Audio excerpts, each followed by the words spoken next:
Squarespace Permissions tutorial. Handing over your primary owner credentials to a freelance developer, copywriter, or a virtual assistant just so they can tweak your website is a massive security risk. If you don't properly isolate your user access layers, an external user could accidentally compromise your subscription billing or wipe your entire layout template.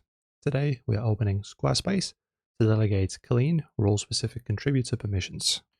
Alright, so let's just open up your security gateway. So you just log in into your primary Squarespace account matrix and select from the list. As you can see, I have many, the website that you want to manage. I'll just use this one. Select it. Then look over to the left navigation bar here and click straight into the settings. After that, from the expanded configuration tree, locate the permissions and invoices, or also permissions and ownership. They sometimes change the interface. And once again, click here. Okay guys, and inside this dashboard framework, you will see your primary profile listed as the authoritative site owner.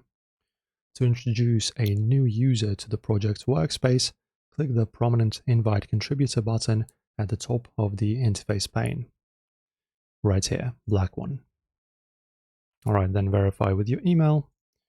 Okay, and as you can see, we can configure here the exact access boundaries.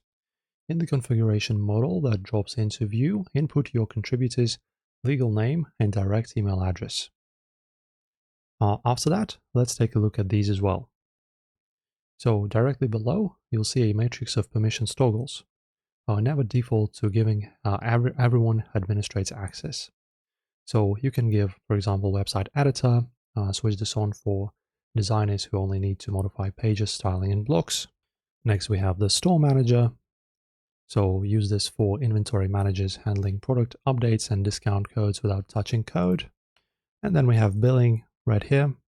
Assign this strictly to accountants who need to process invoice details, but shouldn't alter live site assets. And then once you toggle the exact privilege profiles, you can just click on Invite with this button or Save in the interface here.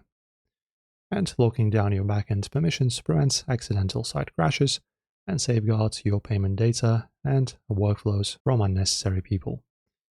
Hit subscribe as always and like the video if this helped, and see you soon.